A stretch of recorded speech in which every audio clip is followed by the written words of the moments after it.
Welcome to Publitarian Podcast.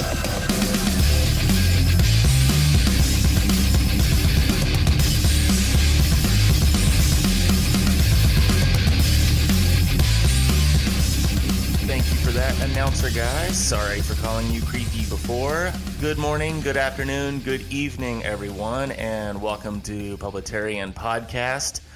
Already, I've got a special edition today, and I didn't even get through my second episode. I sat down with Rob at BluiMafia Podcast, and we pretty much just went off script and talked about life, love, liberty, and the pursuit of happiness for a little over an hour. He got pushed over his podcast time format that he normally does. So I'm postponing my second episode that I had plans to do, and I am releasing his podcast on here. Go check them out, BluiMafia Podcast. That's Blue, B-L-U-I, the letter I, Mafia Podcast. I'm not going to tell you how to spell Mafia because, you know, if you need help with that, never mind. I'm not even going to go there. Be very careful that you don't, that you have to include the I. If you just do BluiMafia, you're going to be taking to a bluegrass band. And the guys are talented over there, but I don't think they've cranked out some fine country tunes for everyone to hear. So be careful when you do that. But anyway, sat down with Rob. It was a really good time. Love that he had me over there. And here's the audio from that today. Hello, welcome to the BluiMafia Podcast. I am Rob, your host, and I am joined today by a very funny Instagrammer at Publitarian. His name is Ronald Johnson, or is it NSA? Suck it. Hi, Ronald. How you doing, man? Good. How are you? I am doing fantastic. So I've been following your page for quite a while. And it's freaking awesome. Well, you started in like November 2017, I think, is the first post I found. I did a little bit of research. Dude, good for you. Yeah, that was it. I did. I don't know how. I've been following you for a long time on there, man. I was like, wait a minute. I thought you'd been around longer. No. I'm an Instagram old soul. Well, your page has grown really fast. I mean, I was like, damn, I think I've been on there longer, and I am not as far along with my followers as you are. Not even close. I'm like, damn, I think at one point we were almost similar in followers, and now I'm like, I don't know, 800 behind. I'm like, oh, well, I'm not very good at this Instagram thing. I should probably post more than once a week. That does tend to pop up your numbers a little bit for sure. Oh, yeah. Well, you have great content, man. But before we get into your Instagram page, just tell us a little bit about yourself. No specific details. Obviously, the NSA is listening, and they don't like us. But we are a shadowy group. Exactly. We are a shadowy group of meme warriors. We all live in Kekistan, if anybody's wondering where we are. Hey, Kekistan, we are there. Basically, the whole Publitarian thing started because basically my wife, IRL, got tired of hearing me bitch at politics with her. That's awesome. I'm like, I need an outlet.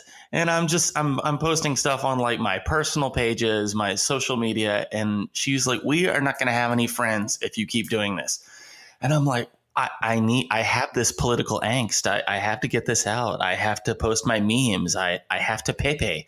It's got to happen. That's awesome. Well, I'm guessing in the course of that, you had lost some friends and family members getting upset and stuff like that on the Facebooks and other. Oh, yes. Which is funny because like I am a Christian, believe it or not. Even if you would look at my post, you would be like, oh my gosh, this guy's going to hell. Oh, no, I would have guessed it. So, yeah, a lot of that would happen, get into political like blow ups with people that go to my church. And she was like, okay, you have to stop, especially election 2016. You know, that was like the proving ground for friends on Facebook and, you know, other social media platforms. And it was just horrendous. Oh boy, and how?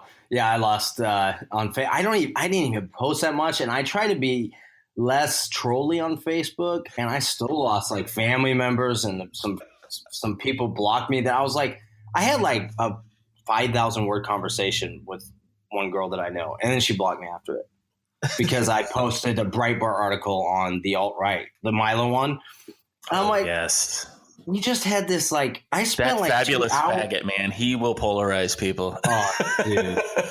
He is well, he's made the word faggot cool again. I mean, it's That's the not only reason hate- I'm using it, because he told me I could. Exactly. It's like, hey, I got approval, man. But like it was like, wow, this is insane. So me and my brother were like, we also had the same problem with like ranting about politics and annoying the shit out of people. So we were like, well, all our buddies and us got along about it. Our wives tended to get a little more like, you can't be so mean. I wasn't even that mean. I was actually trying to be very reasonable and have these like intelligent conversations, and I still got blocked. I'm like, man, this is ridiculous. Exactly. So yeah, I'm so like, babe, I'm pulling back. I mean, oh, dude, back in the day, I used to go after people. I'm like, sweetie, this is like 10% of what I can do. I am not inflicting maximum damage here, but I can if you keep pushing me. Right? Well, just like that one article, the alt-right article, was like people were freaking out. I'm like, I posted an article for you to read. Like it was an explanation because everybody's wondering what this alt-right, and it was before Richard Spencer and his ilk had completely taken over alt-right. You know, I know they originated the term, but at that point in the middle of the election cycle, my little brothers were calling themselves alt-right, dude, and they're not Nazis. Yeah. No, the term has totally been hijacked, and and I feel bad. I'm like, come on, this was like, the rebellious right, the counterculture, and now we're a bunch of racist, sexist pigs. Great, awesome, thanks, guys. Yeah, exactly. Well, it was kind of like the Republicans were like, wait a minute, they're trying to undermine our Billy Graham religious right. Crap, we got to make this other right go away, like we did to the Tea Party. How do we do? Oh yeah, hey, we have the template: hateful, bigot, racist, stupid, middle America white people. And it works because it just puts you on the defensive immediately because you feel that you have to be like, I have 40 black friends and I have never used the N-word. Yeah, right. Well, if you listen to our podcast, you'll know that we don't do that on principle. Because it's just a word, it's like one of those things where you're like, man, it's a word. Like I'm not using it to describe a person. Like if I'm talking about it in an academic sense, I should be able to utter the syllables without being called a racist. Don Lemon can do it. It's true. It's true. And is he really black? I mean, he's gay. Like. In my personal experience, just the black people I've ever talked to or my black friends don't like gay people. So, I mean, poor Don Lemon, Oh, dude. I mean, well, he's got Anderson Cooper there, so he's happy. That was the greatest coming out party ever. He's like, I'm gay. Everybody's like, yeah. Wait. No shit. You weren't on the same page with us? Right. So what kind of work do you do just generically, and like what's the kind of culture where you're at, right? Or what general area of the country do you live in, as not specifically NSA? Go away. That's right.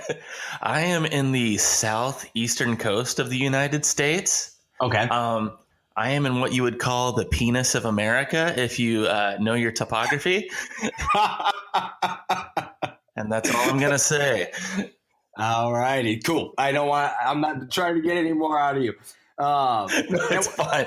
And what I do for a living is even more like ironic. I am in the entertainment industry, but I also have a 9-to-5 job. Like I own a business, kind of in the similar field as you are.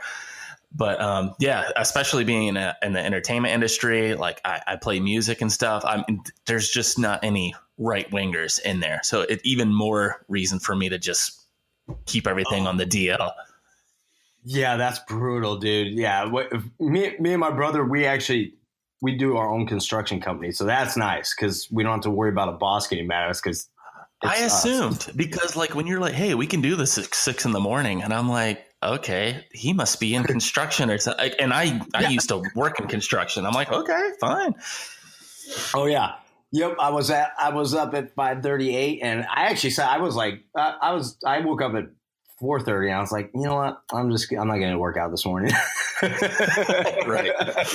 I was like, it's warmer in my bed. Then it actually got warmer outside though, so because I'm on the left coast, I'm in the Bay Area, so it's like, wow, you were on the front lines, my friend. Oh yeah, man. Well, I was going to go to that Milo Free Speech Week until it got canceled because it was on. I don't do Sunday political activity. That's time for my family, and since that's all it turned into, and I was like, well, I'm not going to go up to Berkeley for to go walk around with get arrested because that's the other problem. I'm like, I'm not going to stand there and get pushed around by somebody. It's going to go to the next level. Yeah. Oh, dude. I'm not a weak little person. Good for you. Yeah. So like, it's pretty interesting though, because that was pretty intense, man. The way that the left has been able to become violent with no repercussion from the media or the mainstream mindset. It's like, what in the hell is happening? It's a total free pass. It's a total free pass. Dude, could you imagine if we black blocked it and went and burned down some stores? The Nazis are on the march. Yeah. Oh, yeah, dude. It would be brutal. Oh, dude. I mean, all they had to do is have Charlottesville. I mean, and that was what? 300-400 people total. I mean, it was nothing. Yes. It was. And my conspiracy theory is that was kind of like organized, but I don't know if we're going to get into conspiracy theories on this or not. But I mean, no, for sure we can go down that rabbit hole. I honestly think that I don't trust any of the real extreme alt-righters at this point. I feel like, are you really alt-right or do you work for CNN? Exactly. Is Creamer paying you off somewhere? Yeah, exactly. Because it's like they're not like Richard Spencer. Okay, let me ask you your thoughts on Richard Spencer. What do you think of that guy? He's a very fascinating character, and I don't mean that as a compliment. Right. Well, honestly, like the way I approach everything, like I try not to knee jerk with anything. Like even like if the news comes out, like we're as a culture, as a society, we're like very reactionary now to everything, which I was going to talk about with like the Trump Syria thing. Just everybody's losing their minds. But dude, I'm going off I think we're kindred spirits on that. But I'm sorry, I'm going off the trail here. But yeah, so Richard Spencer. So as soon as I hear that he's alt-right, I'm like, okay, he's probably just some poor conservative that is speaking his mind. So I am gonna seek him out and see what's going on with his page, see what he endorses, yada yada yada. So I'm going through his wiki, and even the wiki you can't really trust too well. I'm resourcing, I'm looking, and I'm like, okay, he just looks like he cares about white people. And then I start doing some more research, and I'm like, no, okay, no, bye, Richard. It was fun. Well, I will give him this. I've never heard anybody that's able to be absolutely explicitly racist and do it in a way that confuses the poor journalist that's standing there. To where they're very eloquent. It's very eloquent racism. Yeah, it's like a party trick. He just uses enough big words to where they're like, well, he's speaking somewhat intelligently. Do I agree with him? And you're like, no, you don't. I know that. He was doing an interview he did an interview, I think it was like during CPAC or something, and it was with a black young conservative, and he's essentially telling him like, yeah, you don't belong in the country. I mean, that's what the crux of the matter was. And this young kid's just kind of like, he essentially was asking to everything that Richard Spencer said. I'm like, you realize he's telling you that you don't belong, like you're not good for like he was telling him essentially that mixing these cultures isn't really positive for any of the cultures, and like and genetically we're very different. And I'm like, hey, dude, you should be telling him to fuck off. But of course, he was a polite Republican CPAC type, so he doesn't have in his vocabulary the words to deal with a shithead like Richard, because that's what you have to do with Richard Spencer. Is he's going to speak very properly and very eloquently, and you have to go, are you fucking kidding me, dude? Because that will throw him off. Get out of here with that. Oh yeah, dude. He'll be like, oh, wait a minute. But everybody's so nice to him that he's able to play the game, and it's like, I mean, points to him for playing that game. But man, that and in fairness, he did create the term alt-right, that because his site is called Alternative Right is where that term came from. Oh, so we borrowed it and they took it back. Yeah. So essentially, what happened is during the course of the election with the alt-right, you had everybody kind of looking for a new term, and that one kind of bled in because you had with the Pepe memers and the Kekastanis, you have this kind of bleed in, and that Milo article is really good because it breaks it down. It goes, we've got the racists, we've got the Pepe memers, we've got the Richard Spencer types who aren't necessarily they're not like lynch mob KKK, but they're identitarian. So they're into white is right and that kind of stuff. So it was but they kind of got blended a little bit. Like the lines got blurry. So, but Richard Spencer did create the term. So the term did come from that place, which was part of what made it so easy for the media to turn it around on everybody that unwittingly had joined was alt-right, because it didn't mean that by then. And then all of a sudden they're like, oh no, it does mean that. And everybody's like, wait, shit, what? Dude, masterful. But if you look at Milo, he never called himself alt-right. He always shied away from actually terming himself alt-right, and that was one of the reasons. He talked about it at some point. I can't remember when, but that was one of the reasons, was because of Richard Spencer and that crowd, because they did have somewhat of a legitimate claim to the origination of the term. Gotcha. Well, he also did an interview with Robert Spencer. And I don't know if you like a Milo fan or not, but Robert Spencer, he's like, I am not Richard Spencer.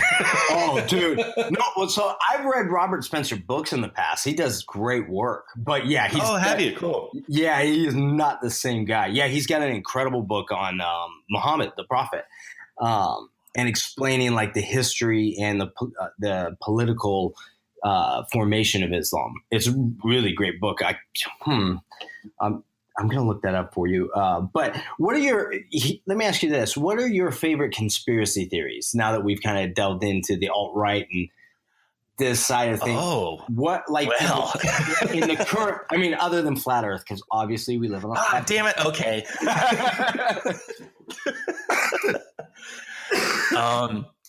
Okay. Well, this isn't really modern history, but we're still talking around close to 20th century times. I think that the Titanic was an inside job because there were guys on the boat that were going to America to protest the central bank. Oh, say that one more time. Sorry. Oh, no, it's okay. I'm pretty sure that the Titanic was an inside job because there were guys on the boat heading over to America that were protesting the central banking system. Really? Oh, mind explosion. Wow. I've never heard that. That one's badass. Oh. Damn it. Now I'm gonna have to look into that, you bastard. No, you're gonna have to research it because I could just be BSing you, but between my own research, my conspiracy theorist wife, who actually kind of leans liberal, which is funny. That's hilarious. And Reddit. Hey, go to Black Twitter. You'll see some of the most ridiculous conspiracy theories ever, man. It is surprising who gets into conspiracy theories. So I'm like, wait a minute. I thought this was a conservative thing. Thanks to, Alex Jones sits there and he's like, I'm the god of conspiracy theories, but not all of them. Poor Alex. I mean, I'll say this about Alex, even though I'm going off on another trail now. Alex Jones is actually responsible for my like red pill moment. And I don't mean red pill going over to the right side. I mean, my red pilling going, I think there's a political elite class that don't care which way we vote, and they're going to try and stay in power. He's kind of responsible for me, like, being that way. Gotcha. But yeah, freaking gay frogs and everything else, man, Alex. What? No, you know what? So this is crazy because that's his most derided statement ever. The water has turned the frogs gay. I don't want my frogs fucking other dude frogs. Well, that's true. That's actually true. I looked into that. What? Yes. That one is actually that's not a conspiracy theory. That was an actual study done by scientists, and that was their published paper was literally, oh, by the way, it made the frogs turn gay. They started humping each other, and they had gender dysmorphia, and the frogs. Yes. The frogs actually, you are blowing my mind right now. See, it was just such an out there statement that I just assumed it was just a soundbite from the netherworld. I mean, oh my gosh, dude. No. So I looked it up, dude, because I was like, where did he get that? Because every liberal, making the frogs turn gay, blah, blah, blah. I looked it up. I'm like, motherfucker, this one's real. Like, this is absolutely no bullshit. It was a study. They did this research. And I think it was with, the fluoride. It was with some chemicals they put in the water for these frogs to see what it would do. And yeah, the frogs actually developed gender dysmorphia. The males started humping each other because one thought he was a girl and the other one thought he was a girl because their hormones were all off. So yeah, no, that one's legit. I was like, ribbit, hey.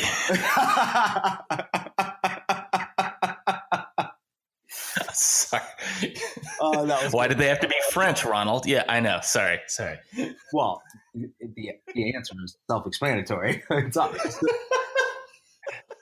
You don't have to apologize. I actually own a French bulldog, and he's staring at me right now live, just going, really? Really, Dad? Yeah. Thanks, man. I appreciate it.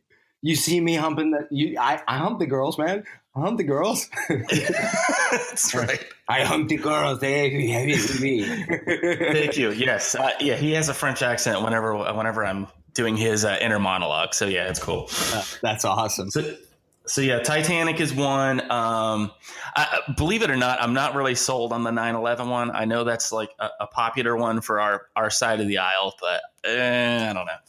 Yeah, that one. I mean, to me, I think that the way I look at that one is more in the aspect of kind of Pearl Harbor is more of where I tend to go with it. Is they knew something was going on and they didn't really try to stop it because they're like, it could be convenient.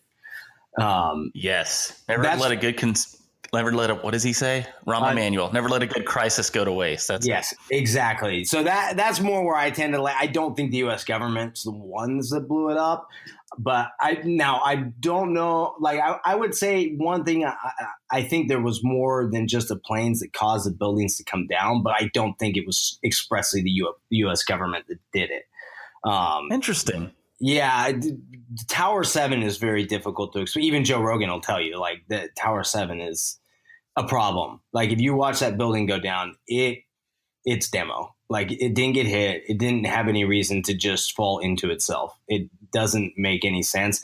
So, but at the same time, I'm like, yeah, but the government wouldn't have to be involved for that to happen. I mean, not to mention, they're so bad at everything. Like, I trust private industry to pull that one off better than the government. Yeah, that's like way too efficient for the government, isn't it? It really is. 3 buildings one day. Come on, guys. It's like, I don't know if you're a South Park fan or not, but they did an episode of that to where the 9/11 conspiracy was a government conspiracy.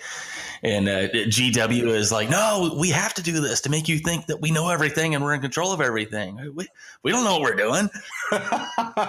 Yeah, that's about where I land. I pretty much with South Park on that. It's like George Bush couldn't even like get like little sayings right. You know? Yeah, it's true. Yeah. He's still working on When Dreams Take Wing. No, when Wing Take Dream. Yeah, oh gosh, this guy. Fool me once, shame on me. Fool me twice. Yes. Oh, how's that go? Wait, Dick, where are you, Dick? I'm not sure I can do this alone. I need you over here. I tried folksy and now I'm coming across as douchey. Yeah. And what's his name? McCain sitting over in their corner. It's like, I can't even lift my arms and I can do better than this. He couldn't, just for the record. He couldn't.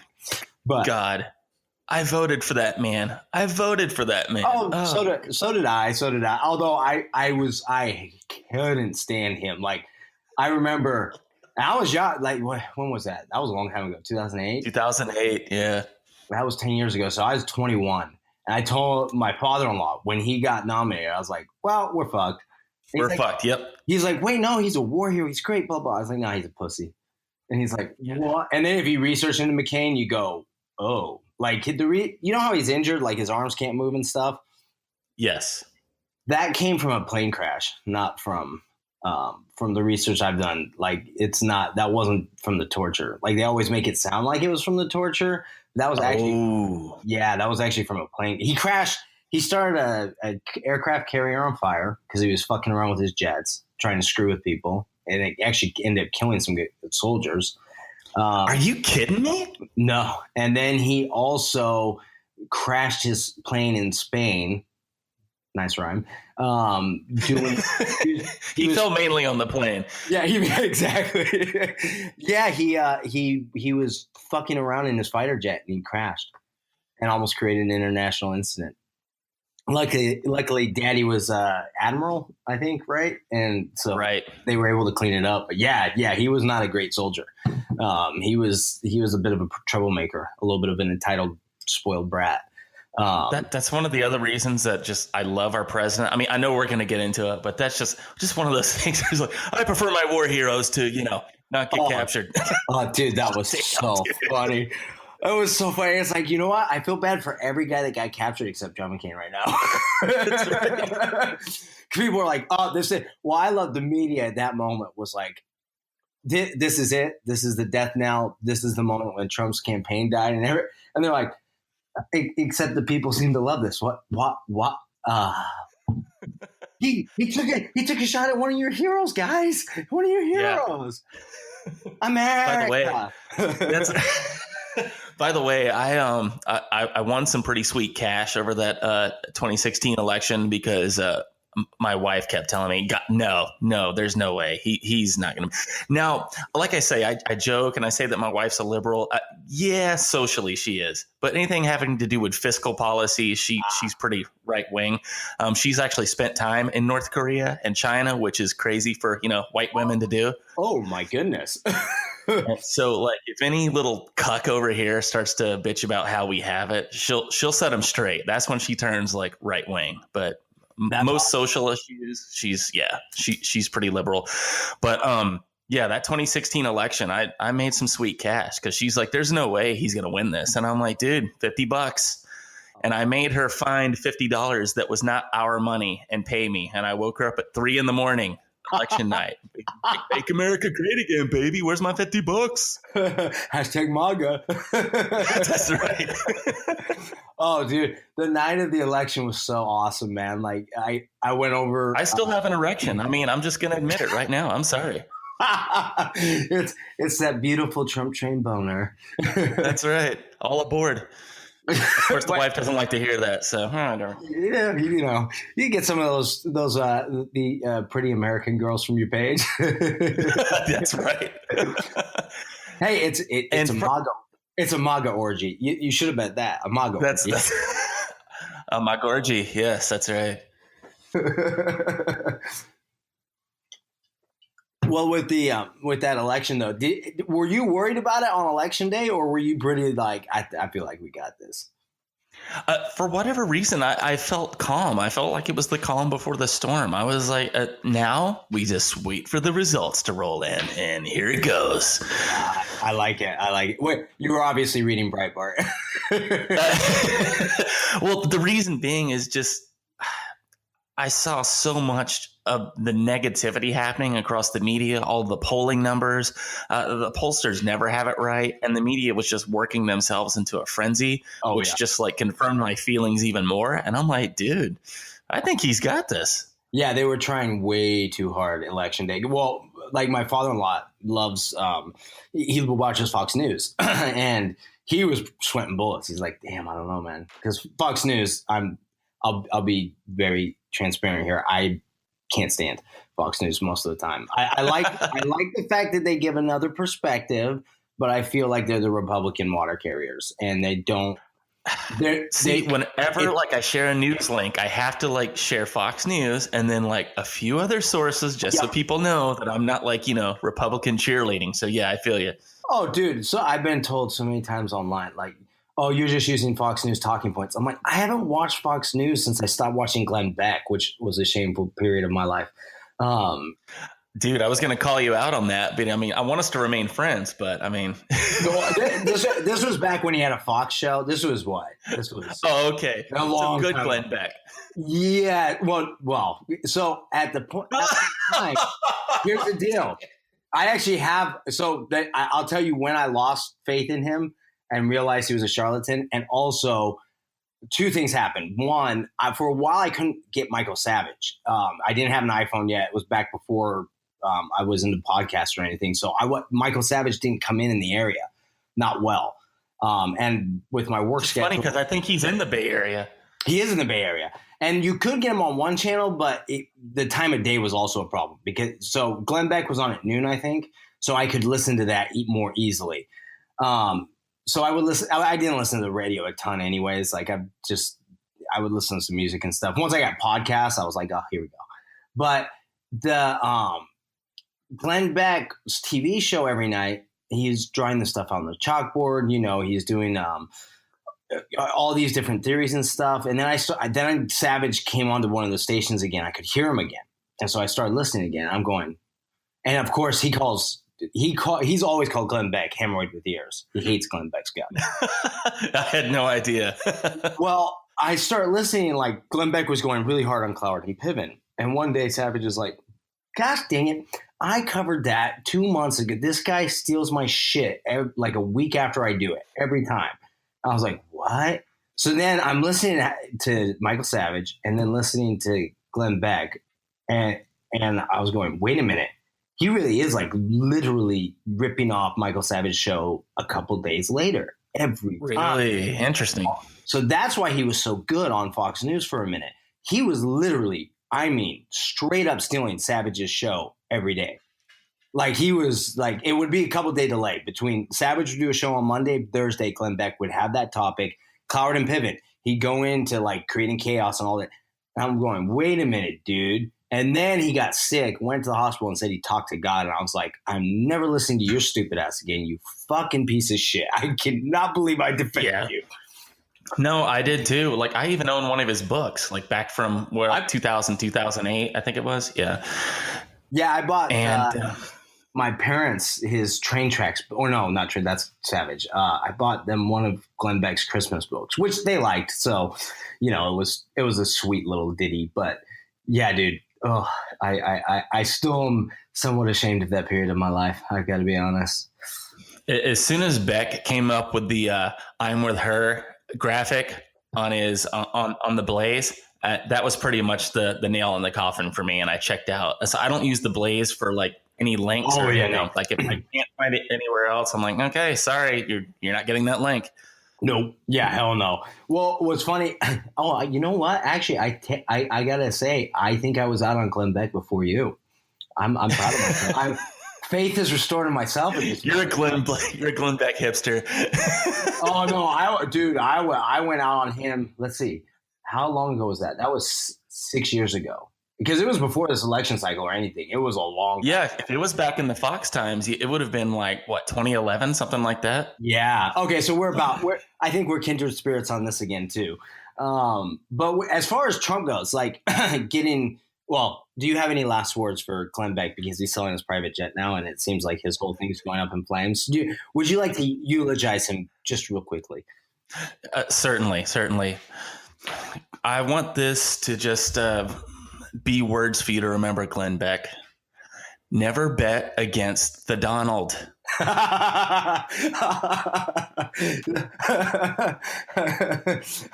That's pretty good. Period. That should go on his tombstone. I am a huge fan. That's brilliant. Oh gosh. Oh, what a weasel. Love him or hate him, dude. He wins. You just don't.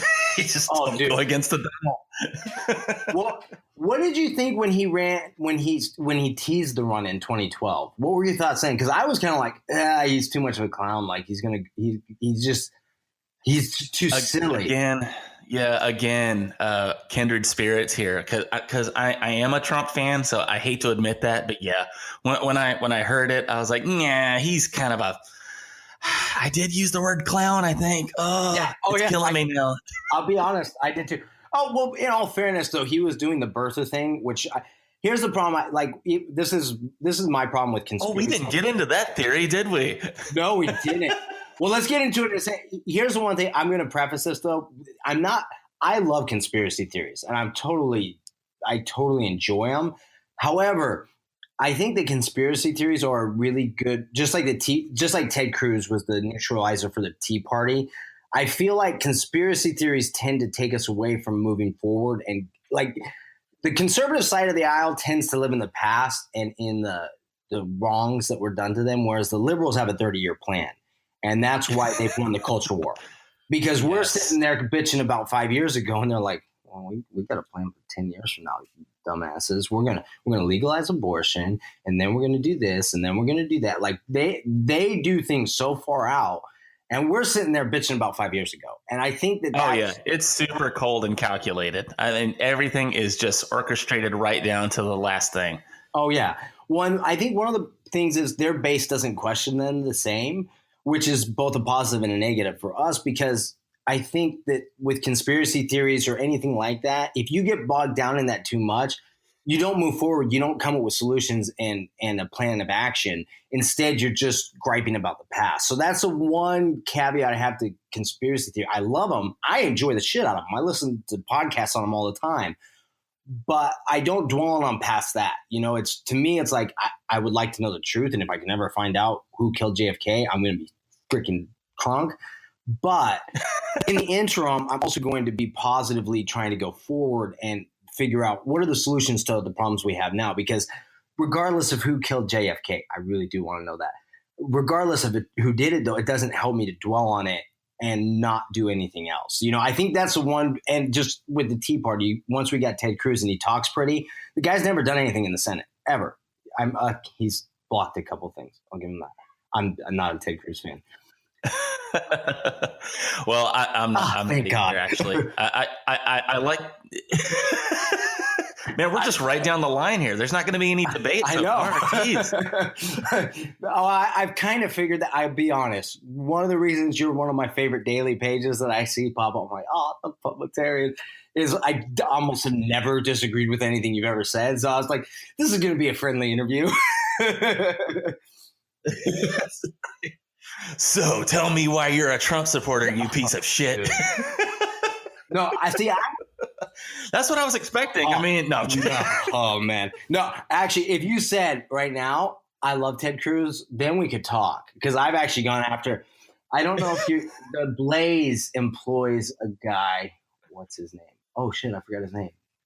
One of their guys, he does blog posts for him, and he's like this very traditional family values guy. And he's right about a lot of stuff. But he's got this smarmy, like Ted Cruz-esque, Smarmy. Yeah. Yes, that is the word. I'm sorry to interrupt you, but yes, that is the word. That is the exact word that I describe him. Yeah. You know what? Matt Walsh. I don't know if you know him. That was one of the things that got me in trouble on Facebook is a lot of my conservative friends are big fans of his. And I would light his post up every time he posted something and I went after him a lot. I mean, that was the most vicious I was in Facebook in the last 5 years, was going after Matt Walsh, because he's got like the faux beard. He's kind of manly, but kind of not. He's very big into being a Catholic and a dad. And then he tells, only took half a shot of testosterone that week. Yeah, exactly. Yeah, like he's tough. And like I said, he's right about a lot of stuff. I like scotch, but only blended. I mean, come on, dude. Single malt. Exactly. Well, and not just that, but like, he wishes he could be a barista. It's like one of those things. But he's very condescending. And that's one of the things the old right, especially the religious right aspect of the conservative movement. And this is why I think the alt-right was so popular, or the new right now.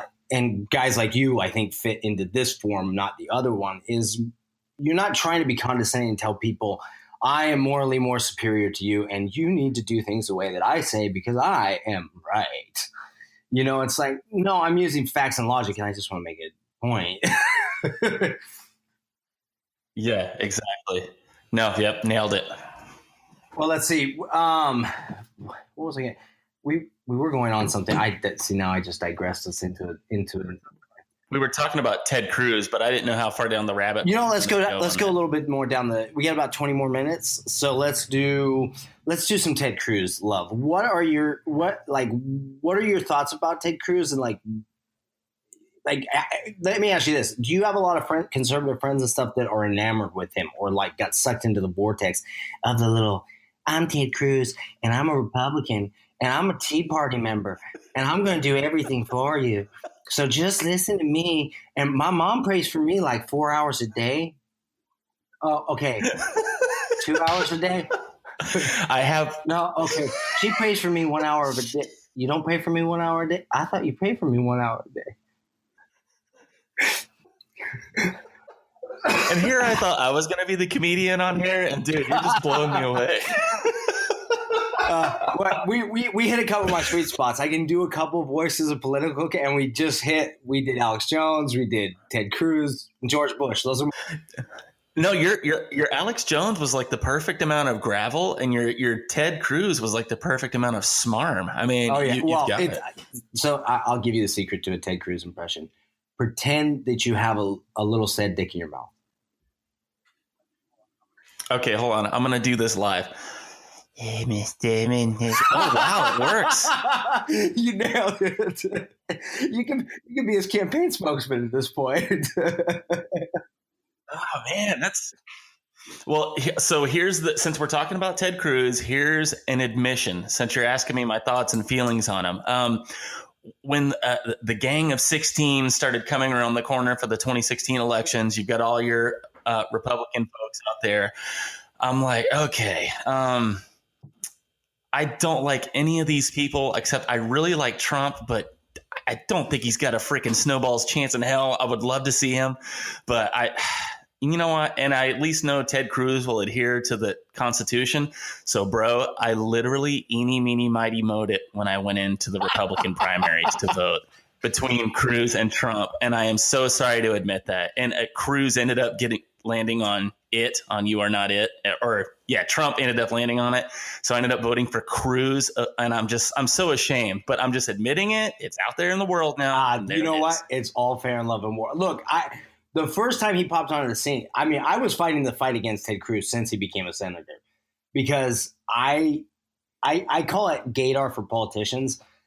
I don't trust politicians at all, and I especially don't trust super constitution thumping politicians. I know that sounds like absolutely illogical, but like when he first came on the scene, I hated his guts. I was like, that guy's a scumbag. And my brother was like, right. Dude, he's actually pretty cool, man. Why are you so hard on the conservatives? I'm like, no. Did you hear how he talks? And he's like, that's what you're based off? I'm like, yes, that is how it. And I will say, yeah, you base it on how he talks and also how he looks. He just has this smug, superior, like smarmy. I know more about the Constitution. Well, he does probably know more about the Constitution. Well, here's the problem I have with him is any politician that seems to thump the Constitution doesn't try to do anything. They just talk. They talk a lot. I mean, they're like the John Birch Society. They talk about problems. They talk. And you're like, how are we going to fix it? And they're like, we're fucked. It's like, wait a minute, that's the answer? You're like, yeah, of course. We're fucked. We just want to be miserable together about it while we go to hell. It's like, well. So let's just bend over and take it up the ass while we're quoting the Constitution. Yeah, it's like, Bye. why don't we want to save the country and like change the culture and inspire the youth to be American again? Dude, that boat sailed. It's like, okay. Yeah. So novel, right? And actually, you swerved me into a good point. Like, that's when I knew that the country was savable. When I started my Publitarian Instagram, and I have all these little 12, 13, 14-year-old kids following me going, yeah, like boys and girls, like, yeah, all right. And hear their own meme pages. And I'm like, holy shit, this is a counterculture. They're rejecting their hippie Generation X parents. Oh my gosh, praise the Lord. Oh, dude, it's awesome. Well, that's like when it came time for the election, like election night, I was calm as a cucumber. I was like, no, we got this. And my family was like, what? What do you mean? No, the polls are terrible. Everything's going wrong. This is a disaster. I'm like, no. No, you're not paying attention to the right stuff. I'm like, I look at memes. I look at Breitbart. I look at Facebook. I look at the different things that are going on. I'm like, nah, we're killing them. I'm like, Hillary is like the most reviled, because even the liberal pages I follow socialists and communists, dude. And even they were completely out on her. I'm like, no, the young liberals are progressive. They want Bernie Sanders. They hate Hillary. I'm like, no, we're good. And so when we finally got the announcement, of course, for us, it was a little bit earlier than you because we're West Coast. And my father, we stayed up together, and he's just like, it's like, damn, you were right. I'm like, I know. I told you McCain in 08. I'm like, come on, man. You got to start trusting my political savvy. Like, yeah, dude. McCain in 08, Romney in 12. I mean, I knew we had pretty much handed it over to the Democrats. The first time I heard Barack Obama speak was on the radio. It was during the Democratic primary. I had no idea who he was. I heard him talk, and I said, he's going to win the presidency. And Yep, very well spoken, like totally Alinsky trained. But he had a good, strong voice, and he spoke with conviction. Now, he lost that during his presidency. I actually am a huge critic of his speaking ability because he stopped talking with passion. He started reading a teleprompter, and it ruined his – I don't think he's a great orator during his presidency. But in that campaign, he was amazing. No. And I told everybody, I was like, no, Hillary Clinton's not going to win. I was like, whoever this guy is. Then I looked him up. I was like, oh, shit, he's black, too. Yeah, for sure he's going to win. But I didn't even know he was black, dude. I just heard his voice. I was like, nope, that guy's going to be Hillary. I was like, she can't beat that because listen to her voice. It is like getting stabbed in the neck with a rusty spoon. It's the most painful thing in the world.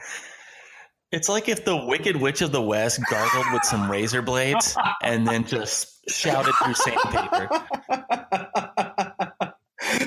Yeah, it's almost like, you'll vote for me, my God,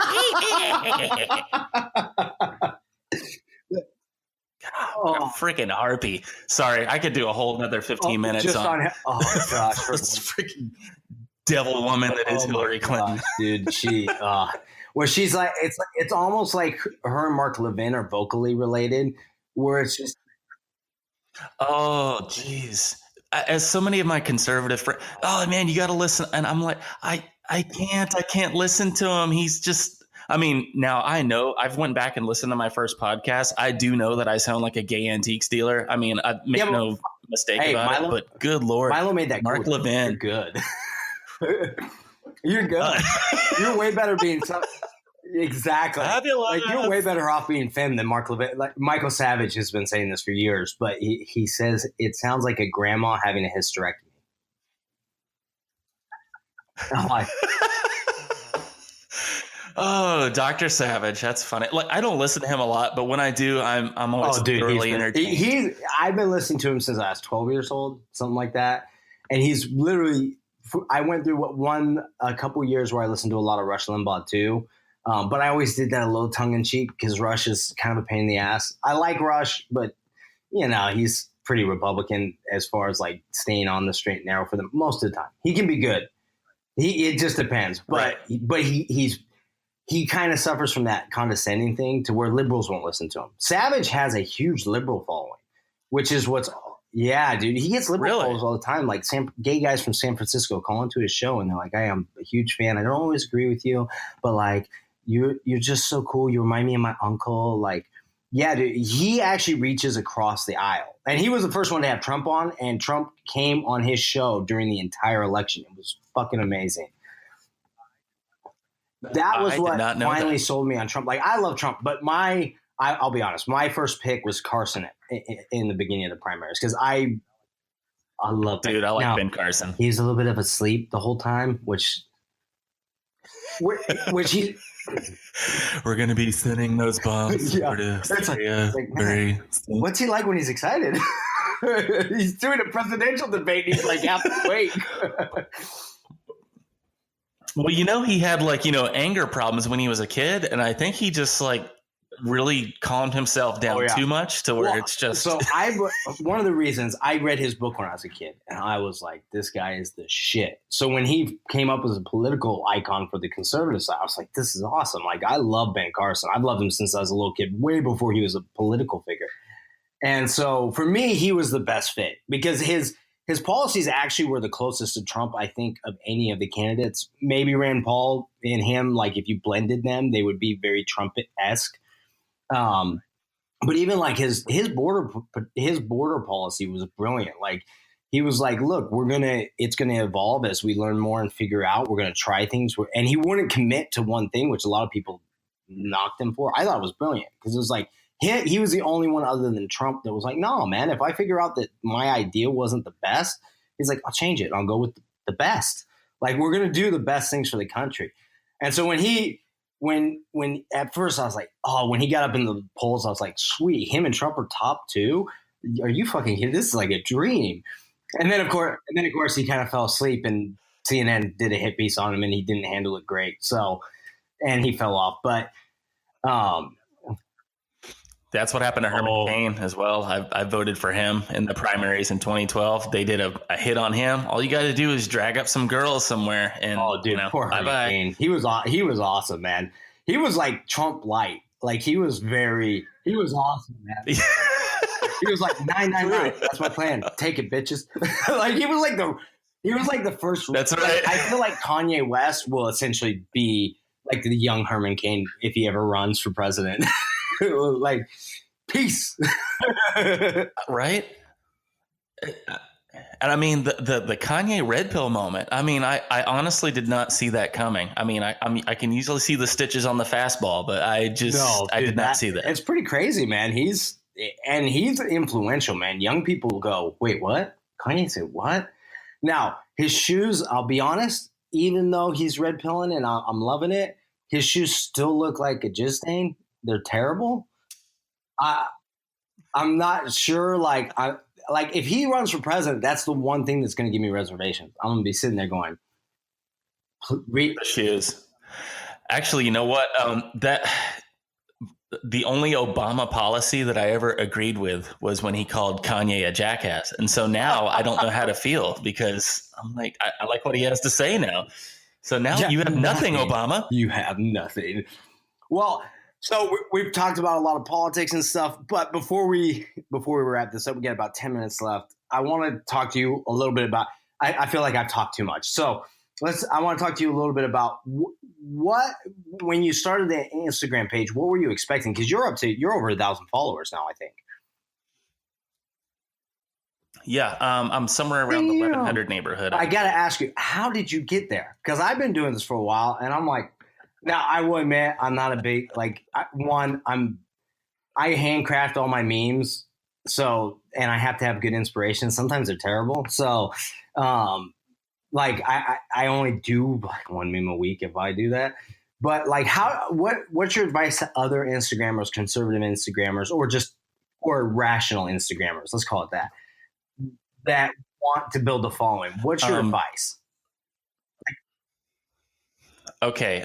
Step one, putting the hot chicks on the Instagram and doing the hashtags.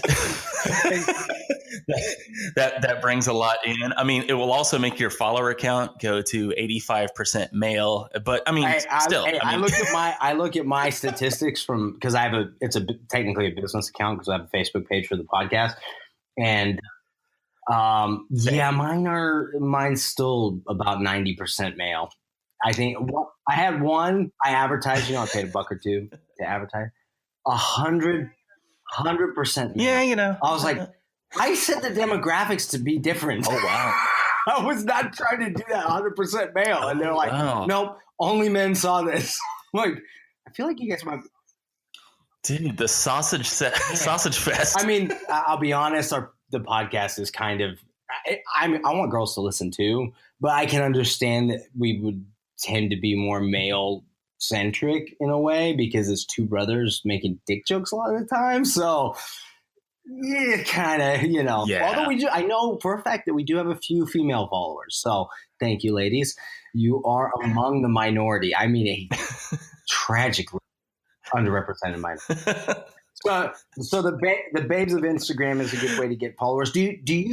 How have you been treated by Instagram? Because I know you've had a couple posts pulled down on you. If I remember. I have. The only thing that's been pulled is the Muslim ones. I mean, my favorite one was my favorite handcrafted meme that I made was the two Muslim women looking at the camera like, hey, and going when they see you strapping on your new suicide vest. That's messed and they up. pulled it. You know what? I've only had like 2 posts pulled, and one of them was literally it was one of the bombers that did something. I don't even remember. It was a Breitbart article. I literally screen captured a Breitbart article, and they took it down 3 times. I kept reposting it because I'm like, fuck you. And I wrote them a message. I was like, hey, you stupid fucks, look at the picture before you take it down. It's a news article. And they do have some kind of like algorithm that instantly zaps them as well. Like I was trying to share like a funny video and it was like a very popular YouTube video. It didn't even make it past the screen. I mean, it was like I shared it and then a second later it was like, nope, sense. Yank, pull. Yeah, the Muslim, they are very sensitive about Muslim jokes. Although you do have one up still that survived, which I was amazed by. Yes, I know. How it lasted. You even said when you posted it, you're like, we'll see how long this lasts, and it's still there. Yeah, it's pretty uncanny. So anyway, so step 1 is having the babes up there. I mean, even my own wife will tell you, hot chicks like to look at hot chicks. Guys like to look at hot chicks. So I do it for the eyeballs, but I mean, I also do it because I like to look at hot chicks. And I mean, I don't know anyone that doesn't. It's kind of like a universal language.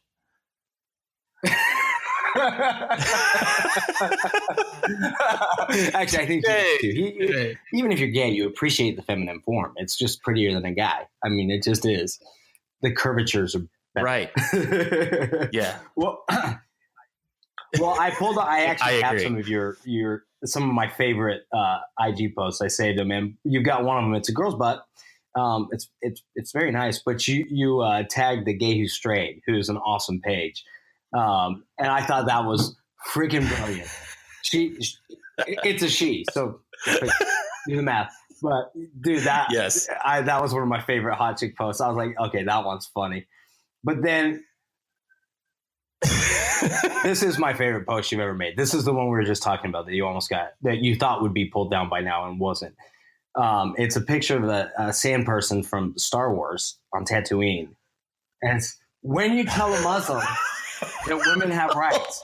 And it's just him holding a stick in the air and it says Muslim noises, which there's actually a theory that George Lucas, the Sand People, are actually based off of Muslims. I don't know if you've ever heard that theory, but that's that. The Sand People move in single file to conceal their numbers. Oh, that was good. Yes, they do, Ben. You are so wise. Thanks for telling us. Now we can gun for him. That was a And your podcast got pulled. Sorry, bro. Edit that out. You know what? I'm on all kinds of platforms. I will move hosts if I have to. If anybody tries to censor us, we'll just move. Trust me. My brother said some stuff that I was like, well, let's see if this stays on the internet.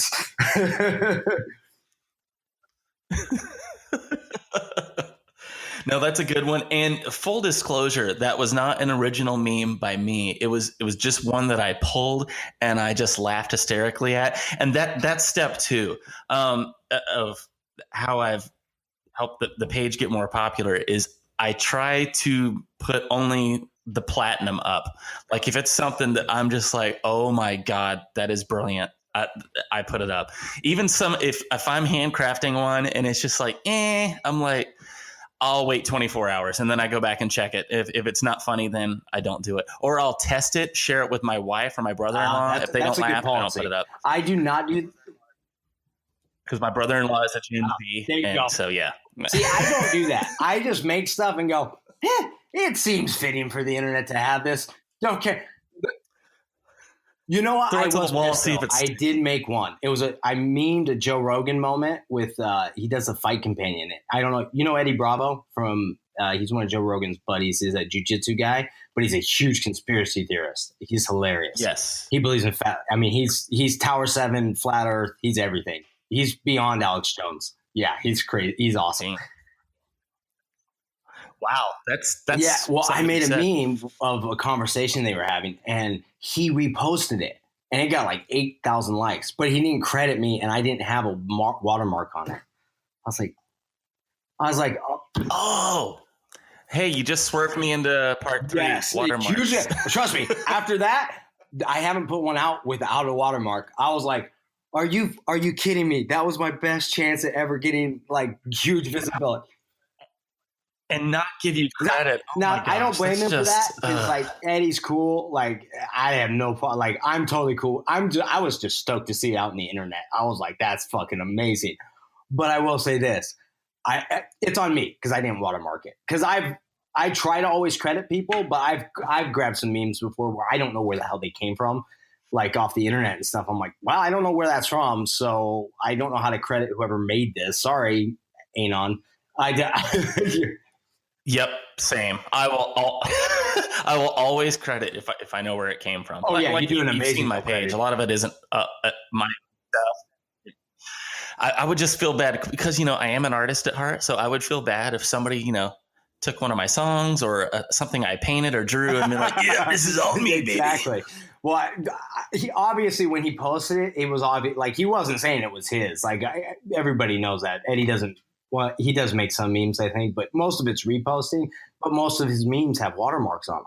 So I think it's just, like it's a general rule. Like you watermark your shit if you want it to get noticed, because otherwise it can be used. Like, because I shared some stuff back in the day. I shared some stuff on 4chan, and I don't know if it ever went anywhere, but I could never know either because I didn't watermark it. And I'm like, probably not a great idea. Right. Oh man. And the next thing I do is I do utilize the hashtags, and I for whatever reason don't suffer from the shadow banning that a lot of our accounts do. Maybe it's because I don't have the following or the numbers yet that the other ones do, but I do utilize the hashtags, and so I do show up on the feeds. And that helps as well. That's good advice. I do not. I'm a terrible hashtagger. I don't hashtag. Yeah, if you do the hashtags, it will show up like on recent. If you do a search, as long as you're not shadow banned. So hashtags do help. I have spent a little bit of Zuck money and done a couple of promotions. I've pretty much done one for every episode I've released since like the 10th one. So that's actually been. I think we're still at like 200, right under 200 followers right now. But I've had a couple of promotions that I did, and I didn't spend a lot. I spent like $2 or $3. And I've had one of them reach like 2,000 people. I was like, oh, damn. Because most of them don't reach that. They usually underperform. Right. Well, actually, I'm glad you said that because I follow your page and I don't see your posts. Lately, the last month, I've been working on a lot of different stuff. So I've only posted a few things. I've only posted 3 or 4 things. Yeah, I have. I'm working on a website right now for the podcast. And actually, that's one of the things that I'm trying to develop right now. It's the BluiMafia concept is kind of like this idea of like, I've made it very convoluted, which probably is a terrible idea. But essentially, it's John Wayne, Winston Churchill, and Frank Sinatra are the dons of the BluiMafia, or the godfathers. So like the whole idea is to emulate them and try to bring back like that kind of masculinity to the world, because I feel like it's lacking. So that's kind of. Dude, the Rat Pack, they were like the drinking man's Justice League of America. I mean, like That's really good. Like if you're emulating the Rat Pack and you're throwing Churchill and John Wayne in there, I mean, that's brilliant. Once I get the website done, I formulated it. Like it started way back when I was a kid. The Blue Eye Mafia is a term I've been using for years. Like I created it based on Frank Sinatra originally when I was like, I don't know, 14, 13, something like that. So I've had this, it's been my password for stuff and the username for years. I've been using it. And then me and my brother decided to do a podcast. I'm like, I finally found a place to use this fucking name I came up with years ago.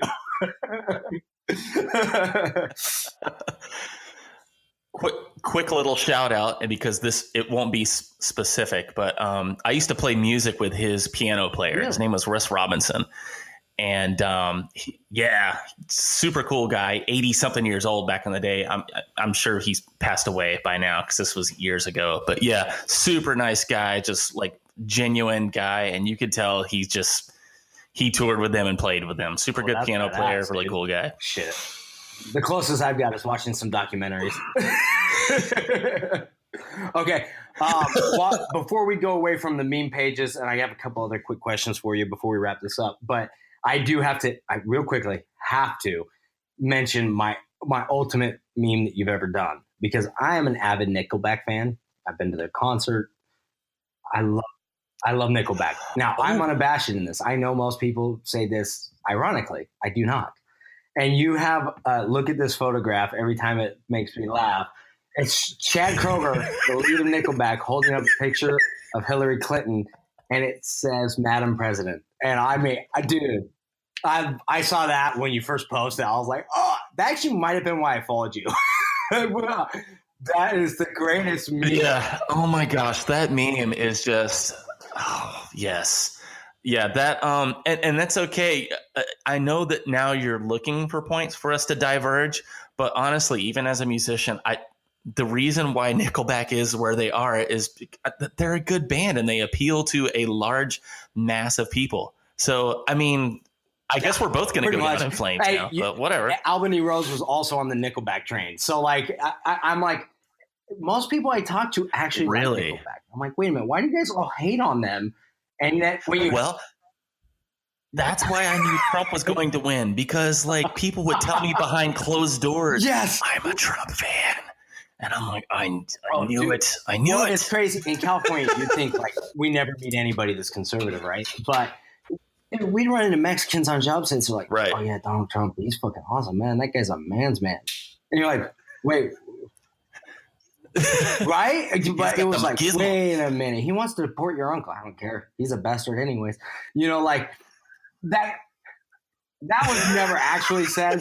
But seriously, dude, like it is surprising. Like people are afraid to say what they believe. And especially on the left coast, it's bad.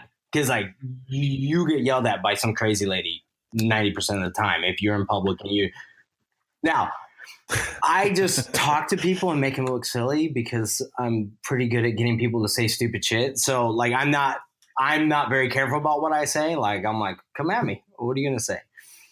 Which tends to work too. That's one thing I don't think people realize is like if you have more information and you actually have a better talking point, a lot of people will leave you alone. Now, some very poorly behaved. Like if you go into a San Francisco coffee shop and you're wearing a MAGA hat, expect to get some shit. I mean, it's going to happen.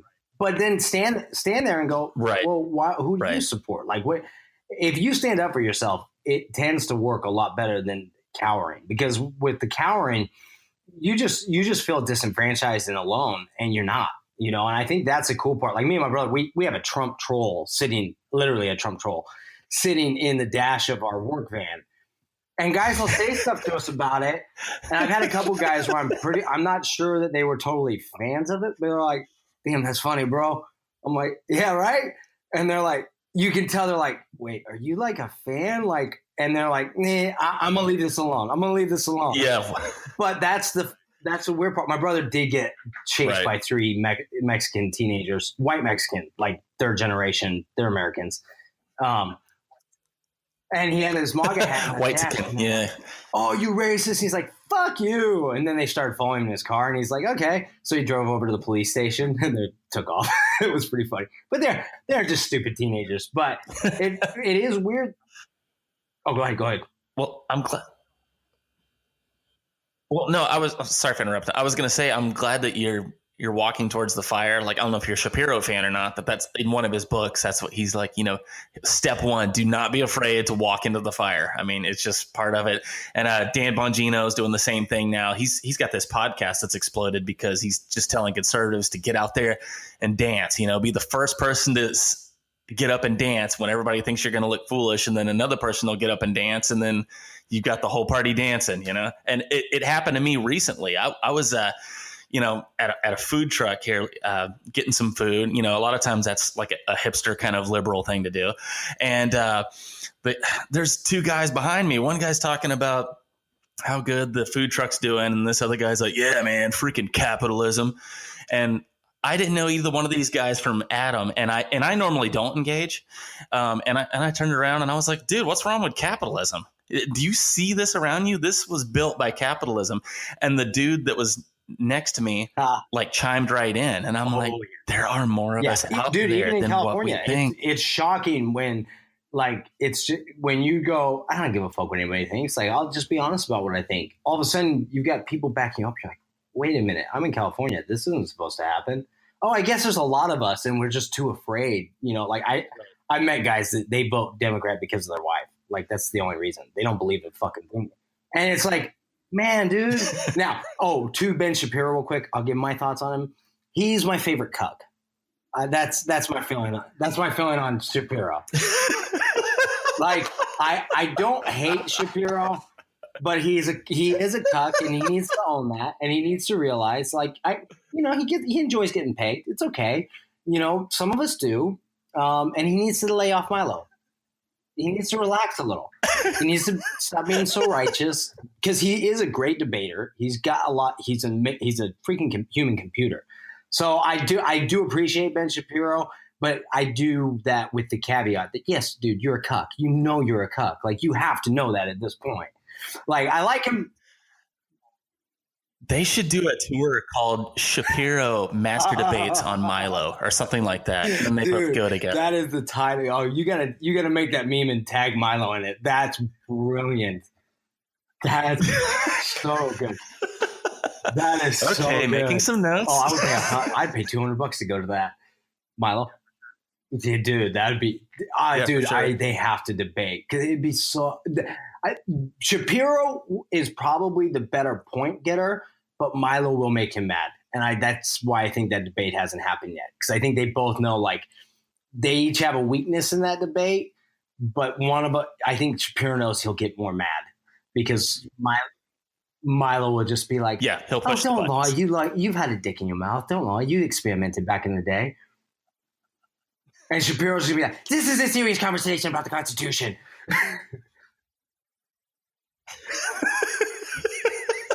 Actually, you do a pretty good Shapiro as well. I mean, that's just a generic. No, that's what I do for everybody. This is a nerd or nerd. Well, actually. But yeah, dude. No, man, this has been a hell of a time. I'd love to have you back on. I'm running out of time. I got to get going. Because I do have another job that I do. That's why I'm so free on the podcast. I'm not worried about sponsors or anything. I don't give a shit. If we never make money from this, I don't care. I get to put my thoughts out into the world, and I'm happy about that, because I feel like I have good thoughts. But dude, do you have any other social media, anything you want to plug, anything that you want people to go check out? Because they should. All right. It's plug time. Yes. This is what I was waiting for, man. Your new podcast. I will plug that right now. Go check it out. I'm going to be listening to it today. I'm sure it's going to be awesome. You have been an amazing guest, and you have a great voice. So there's no way that's not going to be gold. There's no way. Well, I do appreciate that. But like I said in advance, I was like, I think it's kind of shit, because honestly, I was recording the podcast while I was pushing buttons and doing levers and knobs and stuff like that. So I was just kind of letting my stream of consciousness flow. So, I mean, it may not be the best gauge for it, but yeah, it's called Publitarian Podcast. And give it a listen if you want. And honest feedback, but not mean feedback. I'm going to say that. No, I'm kidding. Pull the shit out of it. Leave him 1-star reviews. No, I'm kidding. Do not do that. That's very mean. That's very fucking 1-star reviews. This guy said bad shit about And Ted did Cruz. I hear that Ben Shapiro's a cuck on there? What are these guys? Against the Constitution? And he said something bad about Mark Levin. He's one of the greatest intellectuals we've ever had. He is the great one. Hannity See, told I me. actually have a soft spot for Hannity because, as Michael Savage says, he really belongs hanging drywall. But he tries. Bless his little heart. He tries. I actually wouldn't mind Hannity, except he interrupts the guests, and I can't like stay on board with it. And I have heard Savage say that Hannity and Limbaugh have been doing the same show for 20 years. Oh yeah, and then they kind of shadow banned him at Fox News, so he's not a fan. Like I'm a Savage diehard, so I love Michael Savage, and the fact that those guys have treated him poorly, Bill O'Reilly, Sean Hannity, and Rush Limbaugh have not treated him well. Like that's why he's never on Fox News. When he has a book, #1 bestseller, Fox News doesn't even mention his name. And it's because of Hannity and I had no idea. O'Reilly. And actually, I think recently he found out that it was Hannity. He thought it was O'Reilly all these years. It's actually Hannity because Limbaugh and Hannity are real close, and Limbaugh hates Savage for some reason. Who knows why? And Mark Levin hates Savage. I mean, they all. Limbaugh, though. I mean, I do listen to Limbaugh, but I do think even though he's what I would call kind of like establishment right wing. He is starting to like red pill himself. Like he's starting to refer to things as, the deep state. And I'm like, oh my gosh, I think could so. Limbaugh finally come around? Holy crap. This is where I get skeptical of Limbaugh is because he also steals Savage's shows, which has been demonstrably demonstrated by Savage before. So sometimes I get a little like when Beck was doing Cloward and Piven, it was like, damn, this guy's going deep. And then it was like, oh, no, he just lifted it off of a superior intellect. Damn it. Yeah, so with Limbaugh, I still have that barrier. Yeah, it's like I just don't know if I can. I like Limbaugh, though. I mean, like at the end of the day, the infighting doesn't really help us. I mean, I love it. So, like when Milo and Shapiro go at it, I fucking love that because it's hilarious. Hey, that's my first podcast. Why we need to unite. Dude, so I enjoy. Agree with you, man. That's one of the things that doesn't make sense is there's so many people, and me and Albany Rose were actually talking about this about the pro-life movement. It's like there's so much like, oh, well, you're not good enough to be part of our club. It's like, well, you realize that your club is losing because of that mindset, right? Like the Democrats take everybody. They don't even need you to be a citizen to be a part of the club. I know. You guys are like the Mar-a-Lago club before Trump came in and let Jews and blacks come in. That's one of my favorites, man. The Trump's a racist. I'm like, do you guys read anything? I had one guy, I was like, okay, prove to me he's racist. And he's like, he quoted a joke Trump made in the 80s. And I'm like, you realize that that's also when he let blacks into Mar-a-Lago. Like, because he said something about like black guys not, like he'd rather have Jews counting his money. Which was funny. I mean, where's the sense of humor, people? It was hilarious. And that is funny. And a Jew would probably laugh at that and go, yeah, that's true. I should be counting that money. Why was my Jew a robot? What the hell was that? Hey, at least it wasn't the stereotypical one, bro. Like, you're not Jew normative, okay? That's good. It's good. You're giving them diversity. That's right. Yeah, I didn't do the half Woody Allen or the rabbi thing. So yeah, I'm good there. I have Jewish friends, by the way. Let me just jump out there and fall on the sword. See, I won't admit that I literally am of the opinion like, no, all my friends are straight white males. Now what are you going to do about it? Does that make me wrong still? Like that's not true. Yeah, obviously, my last name's Gomez. By the way, I'm Mexican. Yeah. Shocking. Most people. Interesting. Now I'm a quarter Mexican and Norwegian and German, so I look pretty white until the summer. Then I turn brown as crap, and people are like, "Wait a minute, what's happening to you?" I'm like, I'm Mexican, man. Like, hey, do you guys not read my last name ever? It's Gomez. I actually have enough Cherokee in me that I could have went to college for free, but I didn't know that until I did an ancestry thing, like, a year ago. And I'm like, oh, shit. Well, Man, I could have gone to Harvard like Elizabeth. We should name this podcast just didn't. An Indian and a Mexican have a conversation. Or actually, an Indian. Yes, exactly. Feather, not dot. Parentheses.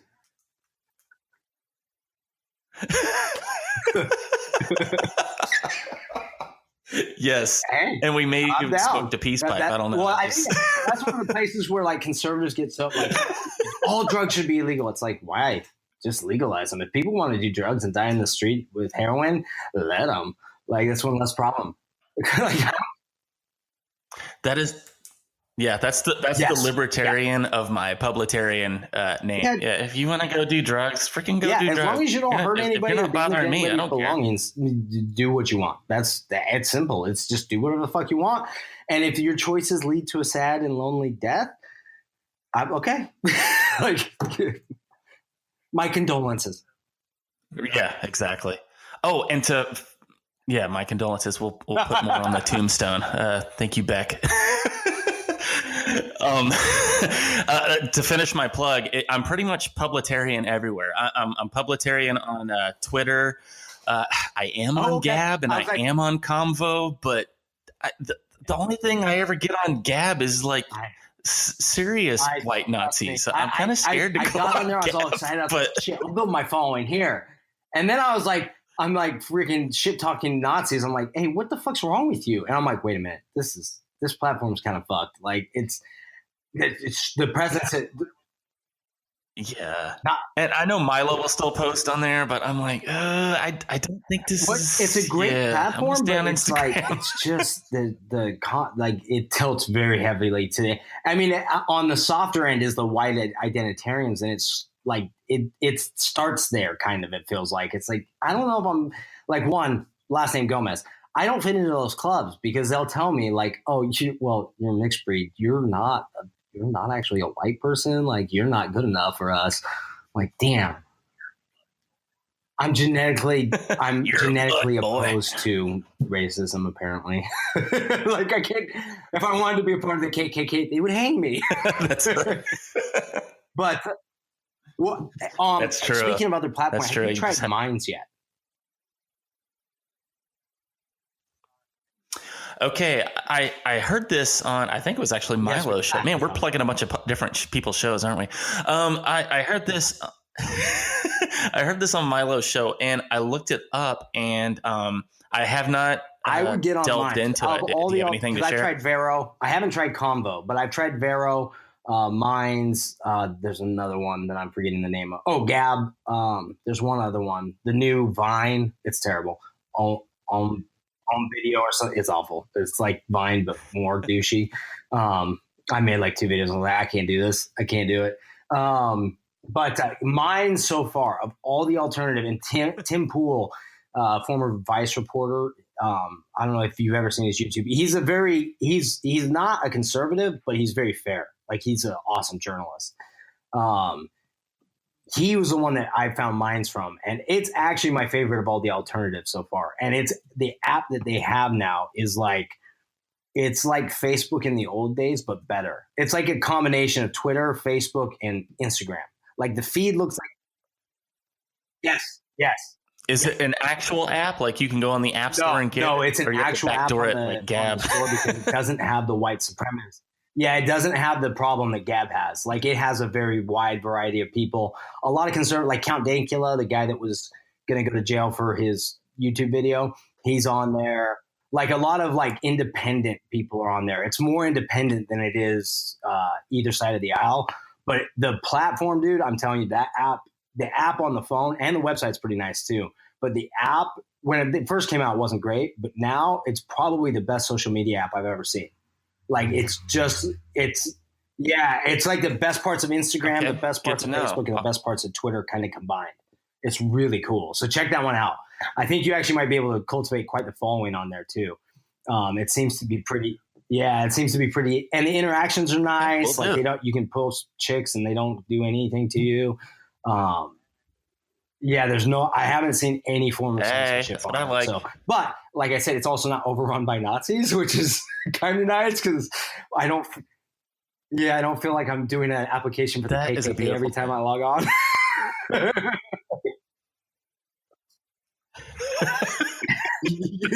Are you now, or have you ever been associated with Gab does feel a little bit like that, and I like Gab. I think it's a little too Twitter-esque for me. I never liked Twitter, dude. Twitter's. Oh, geez. It's cancer. I mean, I'm on there, but oh my gosh. And not only that, like if you use it for more than 30 seconds, you want to fist fight with somebody. And it's just like, the only thing I really need to calm down. It's like 4chan, but nobody's calling each other faggot. Well, the only time I've ever really used it was to troll people. Like that's the one account that I actually still troll. I go on there once a month maybe, and then I just end up trolling somebody and being like, yeah, this isn't productive. I'm leaving. All right, Ronald. Well, this has been a blast. We went 20 minutes over time. That was a great conversation. And I got to have you back on because I only got through half the questions I had written down. So.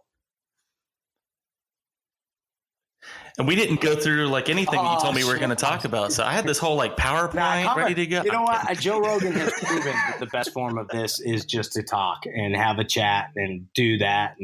But dude, this has been a blast. I'm going to check out Publitarian on all the social medias at Publitarian. If you don't know how to spell it, there'll be links in the show notes so you can find it there. If you can find the show notes, considering you don't know how to figure out how to spell Publitarian. But Ronald, thank you very much for coming. Ronald, thank you very much for coming on. And that's going to be it for today on the Blue Eye Mafia podcast. And that will do it for me as well. Thank you so much for having me, Rob, and the guys over at Blue Eye Mafia podcast. Again, go give them a listen. It's funny stuff. Blue Eye Mafia podcast. BLU, Blue I, the letter I, Mafia podcast. He's on Instagram as well. Blue Eye Mafia on Twitter. Blue Eye Mafia. Give him a listen. Good stuff. Thanks again, guys, for having me. And thank you all for tuning in to this special edition of the Publitarian podcast. Bye.